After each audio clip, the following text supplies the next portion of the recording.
And it's really fitting because we're talking about relationships and the idea of widening our circle. And relationships are really one of the most powerful ways, I think, for us to awaken and for us to grow spiritually. I was thinking about my days in seminary. One of the jobs that I held was serving in Silent Unity, which is Unity's 24-hour prayer ministry. And I served in the phone room, and we would get prayer request calls from all around the world. And the second most common request for prayer was around relationships. People struggling with family members or coworkers or bosses or neighbors, and just figuring out how to deal with that and to ask for prayer for that. And a lot of times when people are dealing with relationship problems, they tend to think in terms of the other person changing. And while it would be nice if other people change the way we would like them to, have you noticed that it doesn't always work like that? And yeah, never. Sometimes it seems like never, right? But within our teaching is the important reminder that it begins in us, that we are always 100% responsible for our 50% of any relationship, and that our relationships are one of the ways that we really have to see ourselves more clearly and to practice growing, to practice becoming more skillful in relationship. So we've been exploring this month Mark Nepo's book, The Book of Soul, the Book of the Soul. And in it, he identifies 4 general pathways to deepening the soul and to awakening spiritually. And he begins with the pathway, which we looked at a couple of weeks ago, the pathway of meeting the world with awareness, being more aware, being more awake. And then last week, we took a look at the second pathway. And that pathway is a pathway of understanding our divine inheritance, understanding who and what we really are. And then today, we're going to be looking at the idea of widening our circle. We're really getting clearer on our relationships. And then next week, we'll be finishing with the 4th pathway, which is a pathway of helping each other stay awake. And these 2 pathways, today's and next week, are really closely aligned, very much to do with our relationships. And so widening our circle is about, I think, these 3 general things: about connecting with others in a meaningful way. It's about building authentic relationships, especially with those we find difficult to be in relationship with. And then thirdly, being part of community, understanding the value of community, being engaged in community, and contributing in community. So let's take a look at this idea of meaningful connections. Having meaningful connections with others is a really powerful way to grow spiritually and to awaken spiritually. There's quite a bit of research today that suggests that meaningful connections with others doesn't only feel good emotionally, but is good for us mentally and good for us physically as well. That when we have meaningful connections with other people, that our bodies work better, our minds work better, our whole life is enriched with meaningful connections. We all lived through the pandemic and experienced what it was like to be deprived of meaningful connections, to really just have the connections with those people that we lived with, and not that extended, wider circle of relationship. So meaningful connection is such an important part of our life experience and our journey. And while it is such an important part of it, it can also be one of the most frustrating parts of it. As I said a moment ago, of all the calls that we would get in Silent Unity, the second most common was on relationships. Because while they can be the best thing about what it is to be human, they can also be the most challenging thing about what it means to be human. When you think of meaningful connections with others, what kinds of things come to mind? What kinds of qualities come to mind? Think about that for a moment. When you think about the connections that you have with others that are meaningful, what makes them meaningful? I bet you would identify some things like these, that there is mutual respect and trust, right? Mutual respect and trust. I bet you would find that there is empathy and understanding. Empathy and understanding. That there is authenticity and vulnerability, that in meaningful connections you can be yourself. You can be yourself. In meaningful connections, there's support and encouragement. There's consistent investment. Consistent investment. You're there for the other and they're there for you. Widening the circle, deepening the connection is what makes it, I think, be that much more meaningful.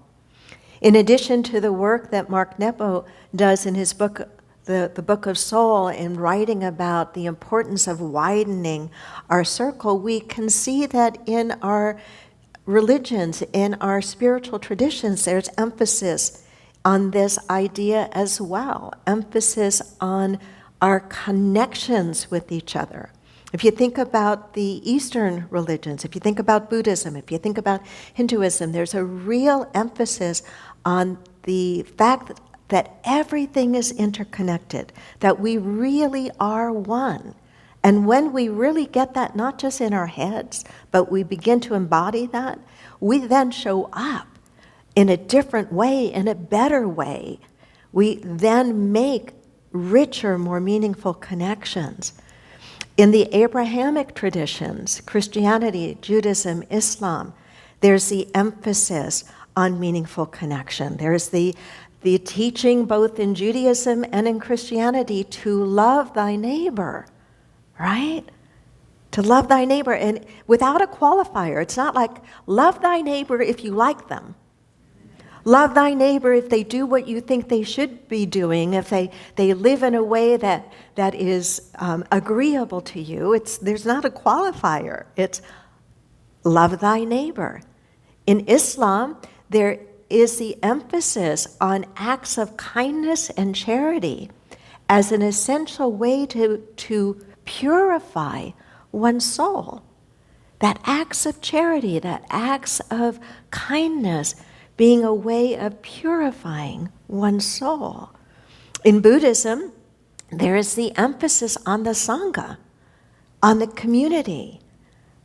I used to think, well, not used to think, I still think, to go off and live by yourself as a hermit, and to just go somewhere where there aren't any other people so you can awaken spiritually and experience enlightenment. I think that's a heck of a lot easier than doing it with people. Right? Your laughter suggests to me that you know what I'm talking about. You have heard me say this if you've been around here for any length of time or tuned in for any length of time. My expression, sandpaper to the soul people. These are the people who we want to say rub us the wrong way. But actually, I think they rub us the right way. It just doesn't feel so good. They rub us the rough edges off of us.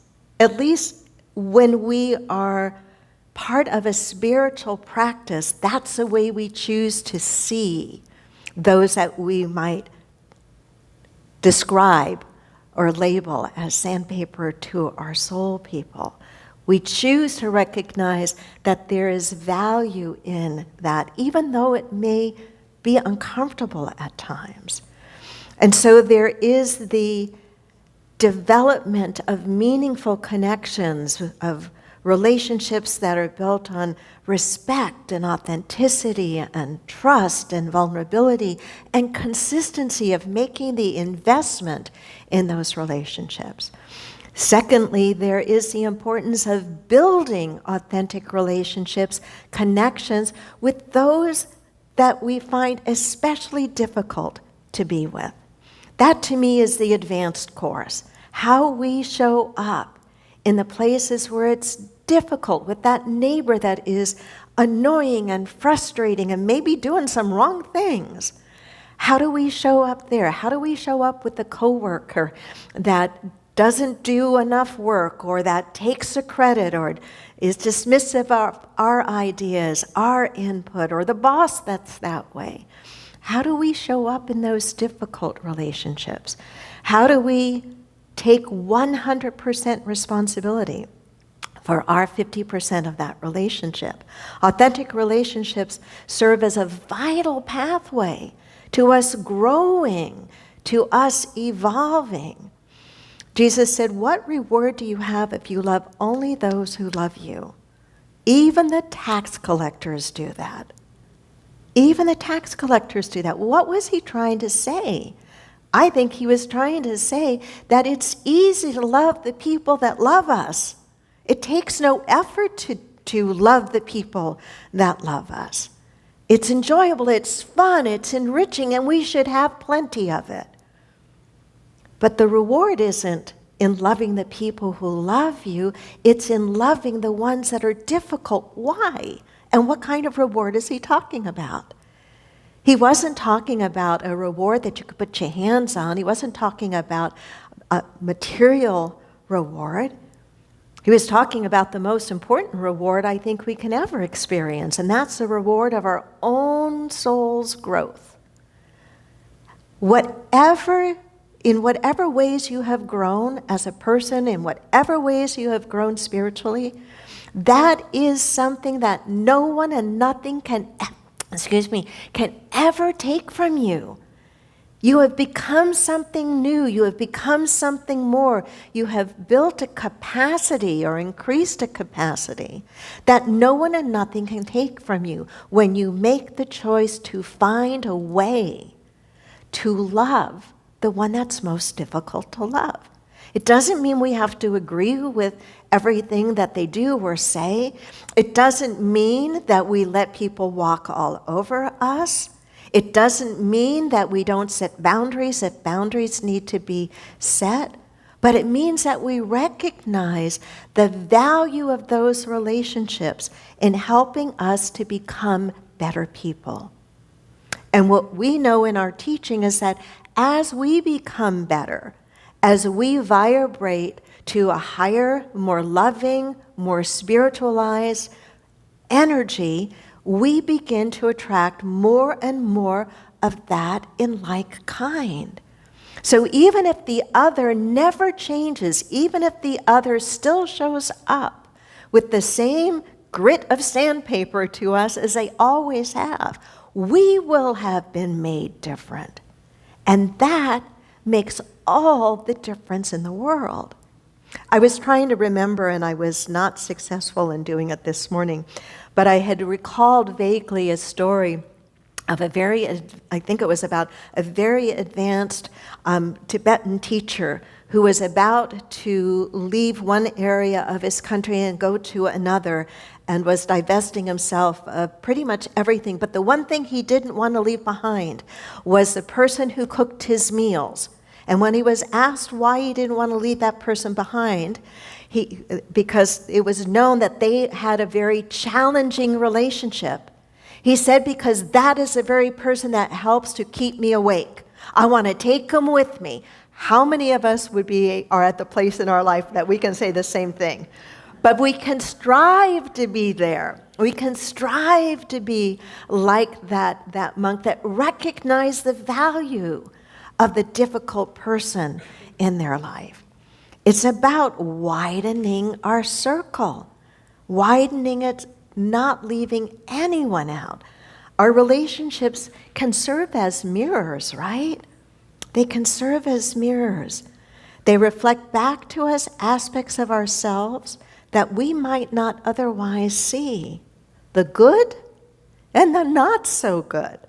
Just like a regular mirror can show us the good and the not so good, right?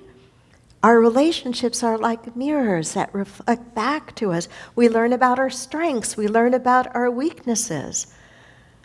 How does that mirror work in practice? It can work as we look at attraction and repulsion in relationships. What are the people that we are attracted to? What are they like? What are the people that we are repelled by? What are they like? What is it suggesting about what resides in us or what we aspire to be?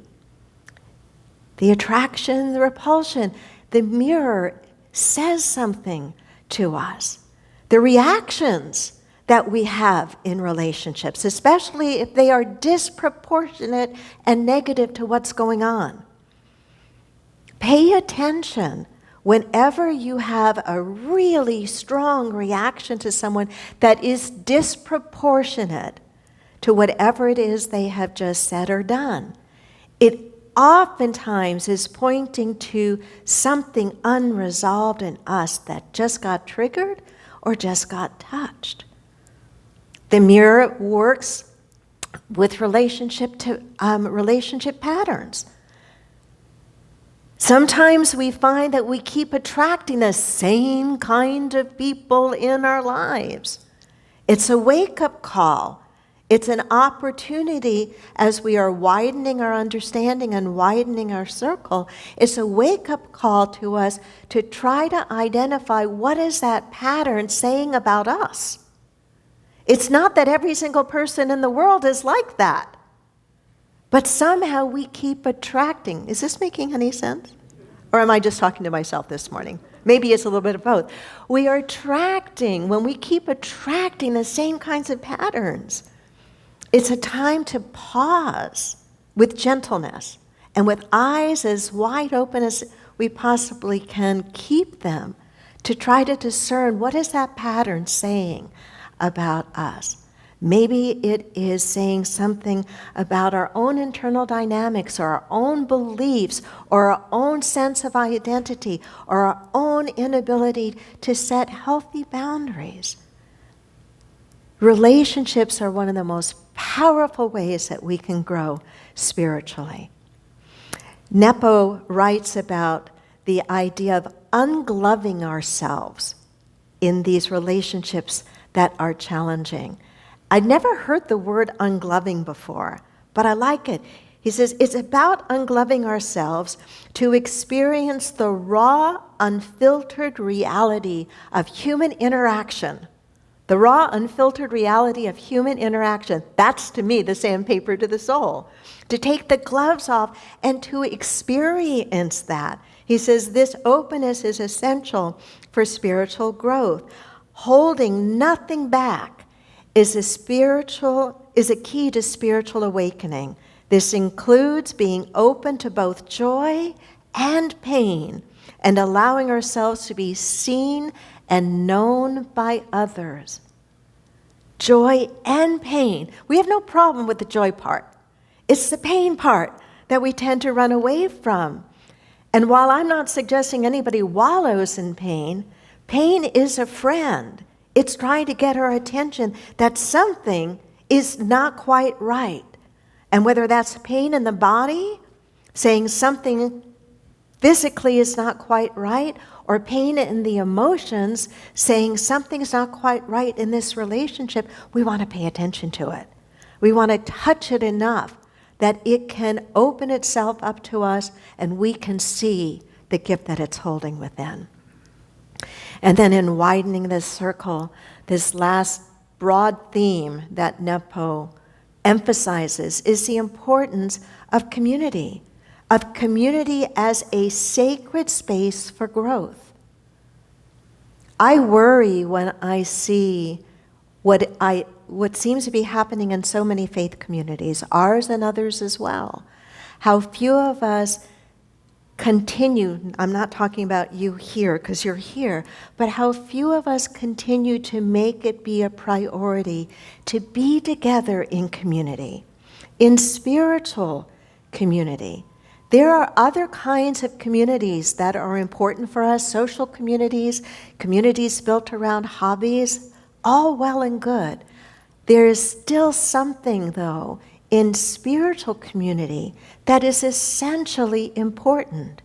You know, we know it's important to take care of our physical bodies, right? That's why we try to eat well, why we try to exercise well, to keep this physical vehicle of ours as healthy for as long as we possibly can. Our soul, our spiritual body, needs that kind of nourishment and care as well. And I think it's one of the reasons that Nepo emphasizes, and I would have to agree, the importance of sacred spiritual community. He says it's a vital space for personal and spiritual growth. The Buddhists long understood it was part of Buddha's teaching, the Sangha, and not to leave it when we feel like we have learned what is ours to learn, not to leave it, but then to say, and how can I be an inspiration to others so they can learn it? It's one of the things that I think we fall short on in unity and in science of mind. Because we have such solid teaching and spiritual technologies for helping people to live a better life individually, to help people heal from their woundedness, achieve their goals, achieve success. We've got that. We help people learn how to do that. And then where I think we fall short is when people feel like they got it, and it doesn't take too long to learn what it is that are the basic teachings of unity or science of mind. It really doesn't take that long. It's not that hard. Living it's the other thing, but learning it and getting what it is not that hard and doesn't take that long. But we have this tendency in new thought, in unity and science of mind, to suggest that once we got it, we can disengage. And certainly we're free to disengage, but I think we're missing what I believe is, in a way, a moral and spiritual responsibility. And that's to be there for those coming behind us. Those coming behind us. How many of you wish you had found these teachings and these ideas when you were younger? That's probably most of us. That's probably most of us. Do you think your life would have been a little bit better had you found it? Probably. You probably would have made fewer mistakes and had fewer hurts and challenges. You still would have had some, but you would have been better equipped to deal with them if you had had these things early on. It's like this past week I wrote to those of you who are engaged and members of this community that we need your help with our youth. We need people to step forward, to volunteer occasionally, to serve in Youth Village, to help our kids. Why? Why does that matter? It's not a rhetorical question. It matters because if we want to help raise conscious kids, who's going to do it? We've got to do it. We've got to do it. And this is where I think in Buddhism, the emphasis on the Sangha, the emphasis on it's not just about getting our own lives right, it's about always valuing the fact that others need us too.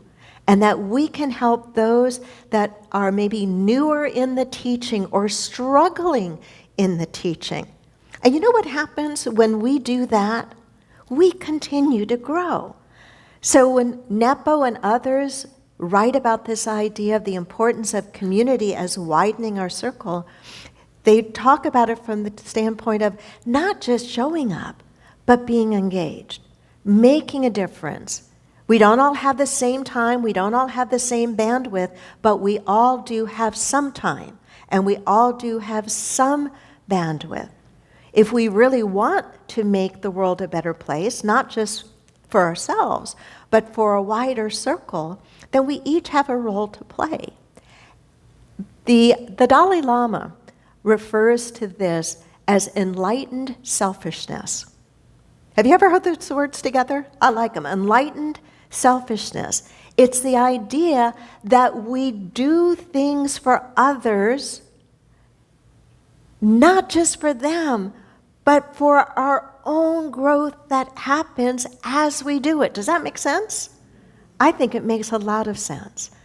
And so, grounded in our teaching, grounded in the idea of widening the circle, it's about keeping our eyes open to where is there a need, where is there a hurt, keeping our hearts open to the sensitivity toward that, to being aware of where there's a need or where there's hurt in our families, in our communities, in our neighborhoods, in our church home, but then also moving with our hands, moving with our feet, each of us doing what we can do.